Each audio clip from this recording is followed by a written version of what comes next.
அனைவருக்குமே வணக்கம். சற்று முன் கிடைத்திருக்கக்கூடிய ஒரு மிக மிக முக்கியமான செய்தி ஒன்று வெளியாகியுள்ளது.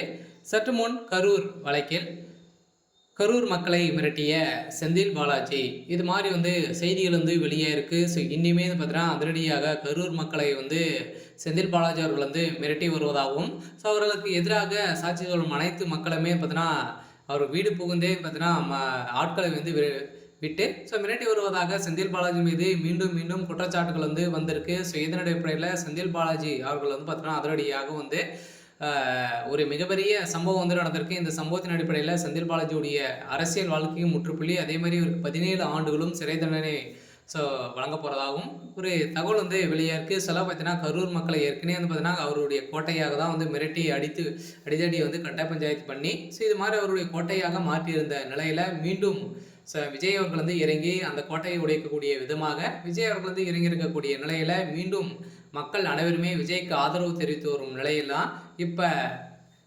செந்தில் பாலாஜி அவர்கள் கரூர் மக்களை தொடர்ந்து மிரட்டி வருவதாக ஒரு மீது குற்றச்சாட்டுகள் எழுந்திருக்கு. ஸோ இதை பற்றி இந்த வீடியோவில் நம்ம முழுமையாக பார்க்கலாம். ஸோ அதுக்கு முன்னாடி நம்ம சேனலுக்கு இப்போ தான் நீங்கள் முதல் முறையாக வந்திருக்கீங்க அப்படின்னா மறக்காமல் நம்மளுடைய சேனலை சப்ஸ்கிரைப் பண்ணி சப்போர்ட் பண்ணுங்கள். ஸோ வாங்க வீடியோக்குள்ளே போகலாம். ஸோ அதை பார்த்தீங்கன்னா கரூரில் நடந்த சம்பவத்தின் அடிப்படையில் 41 உயிர் பார்த்தீங்கன்னா இருந்தது இல்லையா.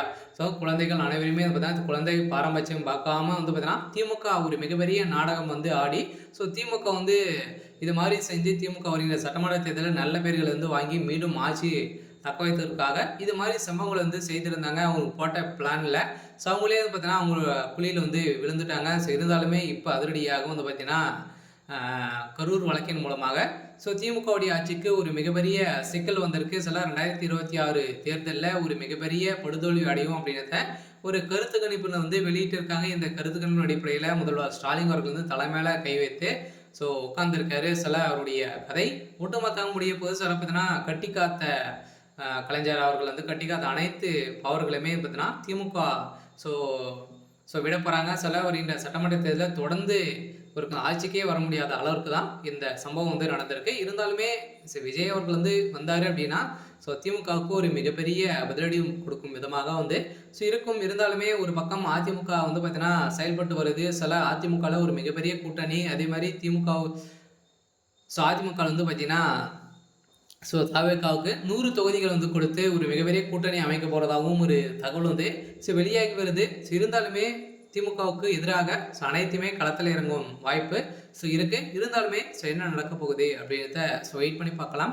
இது மாதிரி செய்திகளை தெரிஞ்சுக்கணும் அப்படின்னா மறக்காம நம்மளுடைய சேனலை சப்ஸ்கிரைப் பண்ணி சப்போர்ட் பண்ணுங்க. தேங்க்யூ.